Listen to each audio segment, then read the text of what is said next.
La probabilité qu'on n'ait pas de bug technique pendant ce live est nulle, totalement nulle. 12 seconds later. Alors, je peux enfin vous le dire. Alors, non, ça c'était en double son.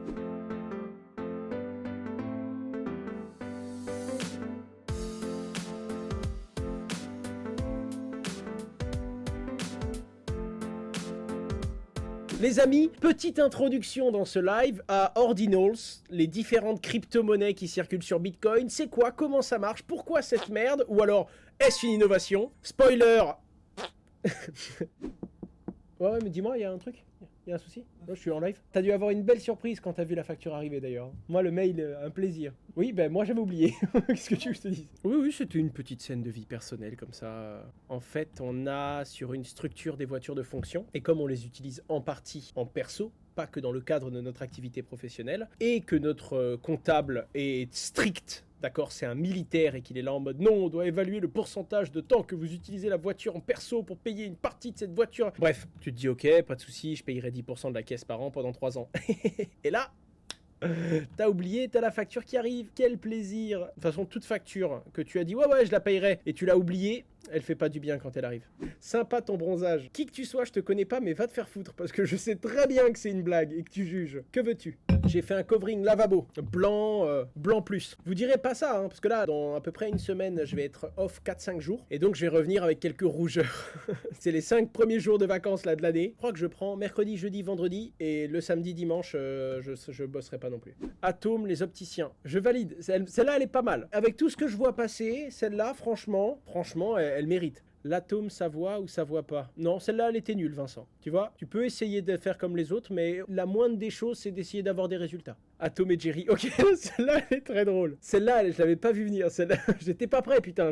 En fait, je l'avais lu et je me suis dit, je vais pas rire en la lisant, mais je suis parti d'un coup. Quelle est la différence entre Meria et Descoin? Descoin est un broker, ça permet d'acheter, de faire des achats récurrents ou de revendre ta crypto-monnaie, alors que Meria est une plateforme d'investissement. Le but, c'est de travailler, de développer un capital. D'ailleurs, il y a des gens qui achètent via Descoin et qui déposent chez Meria ou vice-versa. Je ne fais pas d'analyse technique ni même de trading court terme. J'investis sur des plus grosses échelles de temps et la toute dernière vidéo sur ma chaîne principale le prouve. D'ailleurs, elle vous a énormément plu, les gars. Ça m'a fait vraiment très plaisir de voir les retours que vous avez fait sous la dernière vidéo de ma chaîne principale. C'est rare que j'aille me dire « Oh, je vais lire des commentaires, ça va me faire du bien ». Donc en tout cas, merci beaucoup si ça vous intéresse. youtube.com/hacheur, c'est celle-là. La dernière vidéo, c'est une vidéo qui ne parle pas que de crypto-monnaie, qui parle de tout ce que j'aurais voulu qu'on me dise avant de me lancer dans le trading. Certains d'entre vous l'ont peut-être vu. En attendant, vos retours m'ont fait chaud au cœur. Je voulais vous le dire. D'ailleurs, en parlant de chaîne YouTube, Hacheur Live, la chaîne YouTube qui reprend les extraits de ce live. Déjà, il y a des fois où on fait presque plus de vues que la chaîne principale, mais surtout, je crois qu'on est à 99 875 abonnés. On est à 130 bonhommes de passer les 100K, et là, ça va être la folie, je vous le dis tout de suite. J'ai rien prévu de particulier, je voulais quand même le préciser. On y est, les amis, on y est. Je vous laisse quand même sous les yeux la miniature de Journal du Coin, parce que c'est rigolo quand même. Ça a le mérite d'être vraiment très drôle. Alors, qu'est-ce qui s'est passé concrètement? En réalité, on doit remonter à 2017. Il y a une mise à jour qui s'appelle Segwit, qui en gros permet de rajouter des informations dans des transactions sur la blockchain Bitcoin. C'est l'une des composantes importantes, techniques, pour comprendre ce que je vais vous dire maintenant. Ensuite, il y a eu Taproot. J'ai fait une vidéo dans laquelle je vous dis voilà, Taproot, ça va permettre de faire... Oh là là, j'en ai... Tu veux devenir riche? Go.les-investisseurs-intelligents. 2 millions d'euros! Rodolphe, comment as-tu fait? Rien du tout. Rodolphe, à la base, il est boulanger.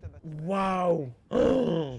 Les amis, il faut que je vous laisse. On va interrompre mon live maintenant. J'ai trouvé un moyen de devenir millionnaire. Au revoir tout le monde. Je vous laisse. Bonne continuation, les amis. Je vous jure, je suis désolé de vriller comme ça, mais ça me fatigue, ça me fatigue. Ces publicités-là me fatiguent.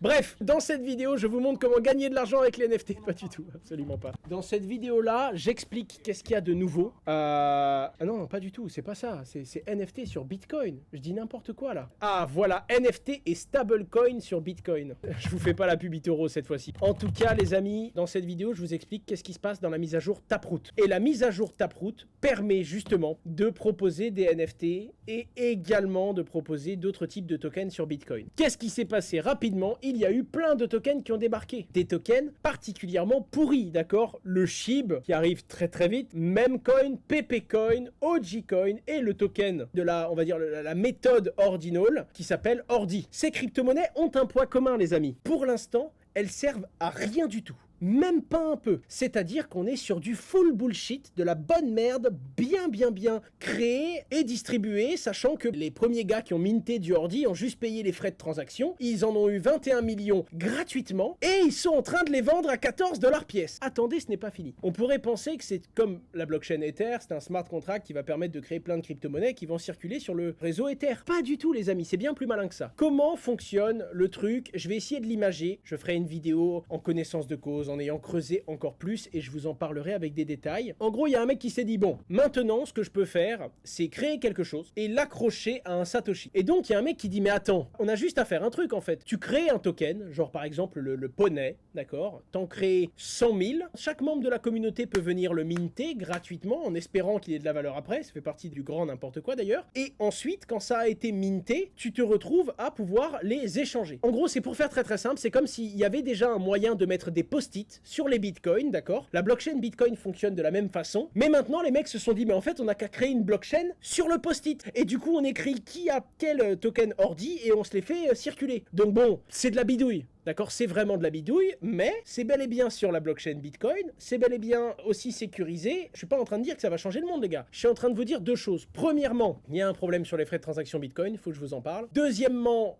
c'est quand même des tokens sur Bitcoin, donc pour beaucoup, ça excite les esprits à mort, d'accord? Parce qu'il y en a beaucoup qui se disent, ça y est, c'est l'avenir. Si un jour c'est aussi scalable qu'Ether, on va oublier Ether. Tu vois, les gens vont très vite. Mais attention, Ordinals écrit dans le whiteness, d'accord? Donc, globalement, ça surcharge le réseau. Regardez-moi ça. 400 000 transactions en attente sur le réseau Bitcoin. Dans les 2-3 derniers jours, ça a été un scandale. Binance a mis en pause les retraits Bitcoin parce que Binance qui paye 3, 4 ou 5 ou 6 $ de frais Bitcoin par retrait, là, il se retrouve à devoir payer 18 $ par retrait. Le plus gros nombre de transactions qui n'ont pas été validées, unconfirmed, qui ne sont toujours pas confirmées, jamais vues sur le réseau, 2 fois plus haut que le point de 2018 et que le point de 2021 pendant les bull runs. Hallucinant. C'est complètement hallucinant. En attendant, comment ça marche? Ça marche pas comme un order book où tu peux acheter et revendre. Ça marche en mode, tu vas en minter. Donc en l'occurrence, là, si tu veux des tokens ordinal, comme ils ont tous été mintés, tu vas les acheter. Alors attention, je précise, ceci n'est absolument pas un conseil en investissement. Le truc peut faire x2, x3, x4, tout comme il peut être divisé par 4 dans la nuit. Si vous allez jouer là-dessus, les gars, pour moi, c'est encore plus du gambling que du casino. Honnêtement, je pense que c'est vraiment méga risqué. Moi, j'y ai été parce que c'est très important de suivre ce qui se passe dans la communauté et de le comprendre. Et moi, je dois en parler, je dois rendre des comptes, donc j'essaye de comprendre. Mais attention, c'est du gambling absolu. En plus, la moindre transaction te coûte 20 balles. Et je vais même te dire mieux, quand tu arrives sur Unisat, la plateforme que tu vois là, pour pouvoir en acheter ou en vendre, il faut que tu aies 20 points Unisat. Et pour avoir des points, il va falloir que tu ailles ici et que tu mintes. Soit tu vas minter une nouvelle crypto-monnaie, soit tu vas enregistrer des noms de domaine en .sat. Donc au minimum, tu vas mettre 200 balles de frais Bitcoin juste pour avoir le droit ensuite d'aller dans Marketplace et d'acheter des tokens qui se sont créés gratuitement il y a moins d'un mois à 14 $ pièce. Tu commences à comprendre la supercherie ou pas? Après ça, tu vas donc pouvoir payer 20 $ pour pouvoir acheter à 14 $ pièce des trucs que des gens ont eu gratuitement. Et minimum 200 ou 100 parce que c'est de l'OTC, d'accord? Tu ne peux pas juste dire j'en veux 1,8 comme sur Binance quand tu achètes n'importe quelle crypto-monnaie. Tu dois dire moi là il y a un bonhomme, il a accroché 200 ordis au Satoshi numéro tant, je vais lui acheter ce Satoshi. Tu comprends l'idée ou pas? Et ensuite tu pourras venir les revendre. Enfin c'est tout un bordel. Ah ouais mais c'est un gros délire. Là on est sur de la bidouille absolue. Il y a même un mec qui m'a dit mec pendant ton live tu lances un token BRC20, tu le mint devant tout le monde sur Unisat, ta communauté le fait pump et tu prends beaucoup d'argent. Et là j'ai fait non, moi je peux pas faire ça. C'est toujours pareil, ceux qui mintent vont gagner de l'argent. Au mieux, il y a d'autres membres de notre communauté qui vont le voir, qui vont tout de suite l'acheter. Le truc va monter et nous, comme on est les premiers, on va le vendre et on va écraser sur les derniers qui rentrent. On sera bien content d'avoir pris de l'argent à d'autres personnes de notre communauté. Mon postulat, c'est plus faire du pognon tous ensemble sur le marché qu'essayer de voir comment est-ce qu'on peut entre nous s'entreculer très clairement et essayer de mettre des douilles les uns les autres. C'est pas comme ça que je travaille, en tout cas pas avec ces valeurs.